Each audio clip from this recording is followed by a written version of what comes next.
just this past Sunday, the star of the recently canceled series The Trump White House emerged from his foxhole at Mar-a-Lago.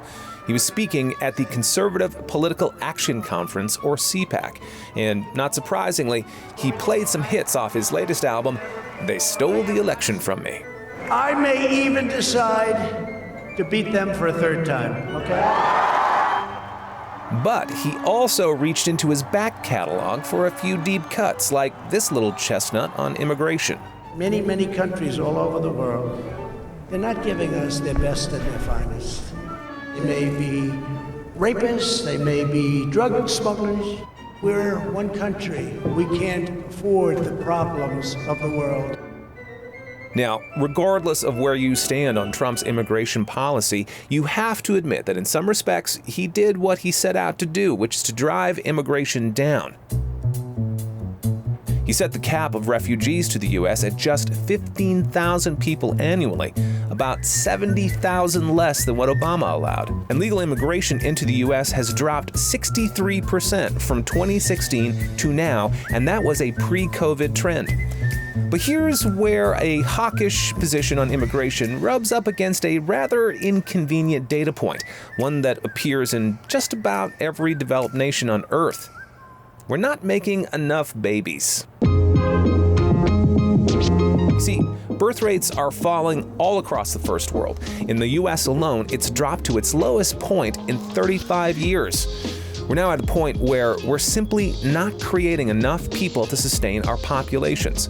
That means fewer people entering the workforce to replace the ones who are leaving, meaning there won't be enough tax revenue from working people to support all those retirees, especially if we're not making great, high-income opportunities available to everyone equally. Now, if you were a talent recruiter at a big company and you've got roles to fill that can't be filled internally, what do? Well, you look for external candidates, of course, and that's exactly what other developed nations are doing. A reverse Trump, if you will. Here in Canada, where the Nexus is produced, we have a robust pro-immigration policy. And by robust, I mean shout it from the rooftops, cool in the gang style, party going on right here, and everybody's invited kind of robust. But the experience for many who immigrate to Canada is not quite as advertised. For many immigrant professionals, it can be years before they find opportunities in their chosen field, if at all. That's partly because the government's message of Canada as a land of opportunity for immigrants is not one that most companies have bothered to read. And according to our guest on this episode, missing out on that talent pool is a huge loss, not just for the individual, but for businesses and our future. Her name is Adwoa K. Buahene, and she is the CEO of TRIEC, an organization that helps immigrant professionals get started in Canada. She joins us today at the Nexus. The Nexus, a place where people converge and connect. On this podcast, we look at the things that are changing the way all of us do our jobs.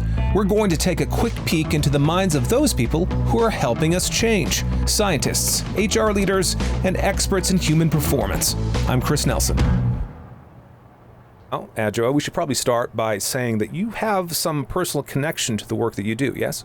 Folks and the immigrant professionals that we try to support very much reflect also my family's lived experience. So my father and mother met here in Canada in the 50s. My father from Ghana, my mother from Germany. My father studied here, and then my dad wanted to do his medical degree, and that was not feasible or possible back then. He was too old and probably some systemic other things going on. And so they moved overseas. So first Malta and then Germany, which is where I was born in Malta, and then we lived in Germany before coming back to Canada.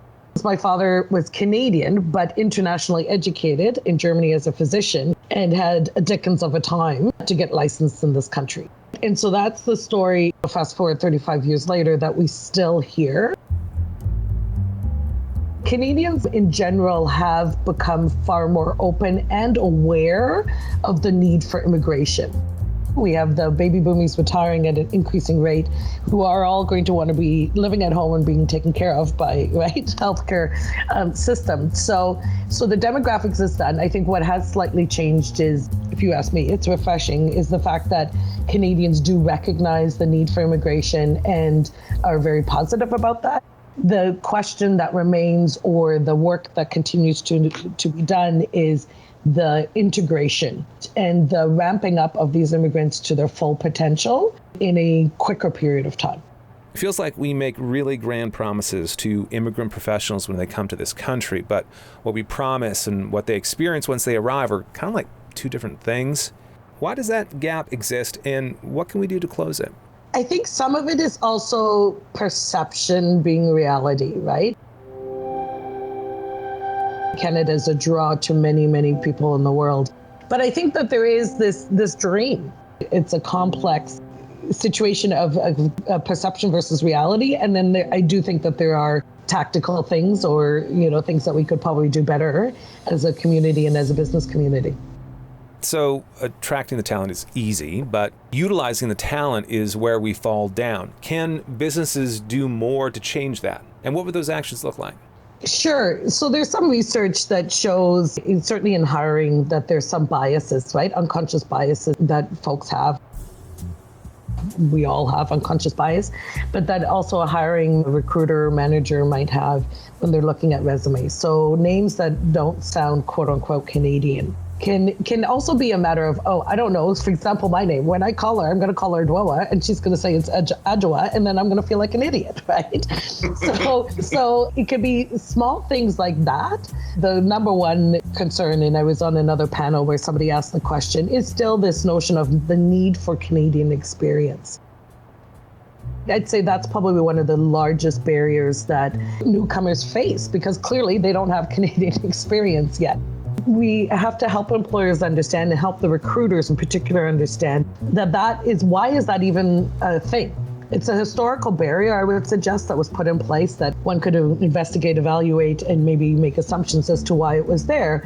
But in this current environment, global environment, where companies, especially large ones, are matrixed around the world anyway, why would that even be an impediment? Let's look at the competencies that somebody brings versus exactly where they demonstrated those competencies. I'm just going to say it sounds like you're advocating for new hiring practices. New hiring practices, or a change in, right? Because I think it's also eliminating some things that we used to do, such as requiring Canadian experience and looking at it differently. And some courageous companies blind copy the names, right? So you actually don't even see and can know if it's a man or a woman, or because of the name. Okay, that's interesting, because we're really obsessed with the idea of blind hiring here. And in this case, it feels like it solves the problem of possible bias when it comes to putting immigrant professionals into roles where they're needed. Prior to such a practice, that there's also things that people can do, because frankly, I believe that recruiters, managers, companies do want the best talent. And so in order to get that best talent, they just may need some recognition of those biases or barriers, and that there is actually a conviction or commitment to removing those. And I do think in the last year, with certain movements, Black Lives Matters, and understanding that more and more corporations are open to exploring this and to recognizing how they have those barriers, whether they put them in place or it was just convention. So how do you persuade a business to put in that kind of work? So, well, in the private sector, because the secret words is your bottom line, right? And so when you don't have, and I know of somebody's on a board who works for a IT consulting company, and she said, with COVID and the borders being closed and so on, we are worried because we won't necessarily have enough people in place to service all of our client needs. So ultimately, it does come down to helping folks recognize that if you have open vacancies, this is impacting your bottom line. And it's also having them look at the retirement rates, having them look at productivity in teams and turnovers and so on. Having said that, there are more and more leaders who also recognize that it's the right thing to do. It's that there is a recognition that the smart thing is also the right thing, or the right thing is also the smart thing. Yeah. So there is an increasing commitment and understanding and conviction that we've seen through underrepresented groups. I mean, women as well in the workplace, right? I mean, it's not that we've broken the glass ceiling, heaven forbid, but we've moved. That needle has moved. We touched on blind hiring and owning solutions, and we touched on checking biases. what about sidestepping bias altogether? Just like skipping the human component and going to AI hiring. Does that work better for immigrant professionals, or, are some of the same biases already programmed in? I think what's important, depending on what we're talking about, is to recognize that system, unless it's quote unquote intelligent in and of itself and can evolve in and of itself, is going to inherently have the biases of the person who programmed it. Prior versions of having resumes screened by a computer program, they are inherently going to screen out, because of the way it's programmed, certain things like Canadian experience. So it doesn't have those words in it. So gone, right, out it goes. Same as if you didn't have the exact title or the exact words of a title that one was looking for, you would get screened out by the computer system. So I think that we would have to be very careful, because the biases are going to be there, which I think a lot of companies have also recognized as its problems, right? And so we've gone back to humans looking at resumes. How can you tell somebody's fit, cultural fit, value fit through, right, a computer system? So I don't think that we should ever, obviously, get rid of that interaction. I think it's more important in scientists, and I sometimes come back to this example, the notion of the observer bias, right? So that inherently when you're doing an experiment, how do you eliminate or reduce, and can you ever fully get rid of your observer bias? But it's having that recognition that would take us a heck of a lot further.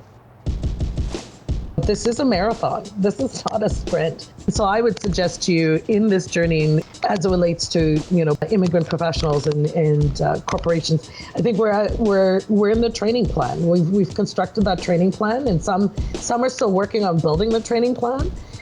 Some maybe still working on making the decision to run the marathon. Hopefully both are there, but they're either building their training plan or they're in their training plan.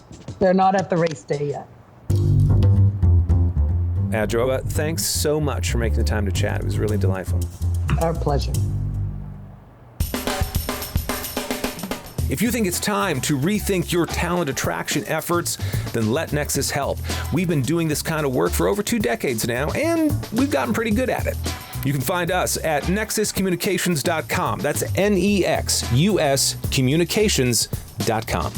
The Nexus is produced by Alexa Paveo, and both she and Jeff Littlejohn are our editors and sound designers. Now, if you enjoyed this episode, please show your enthusiasm by telling all your friends, and also liking us and commenting on Apple Podcasts, Spotify, or wherever you happen to feed your podcast Jones.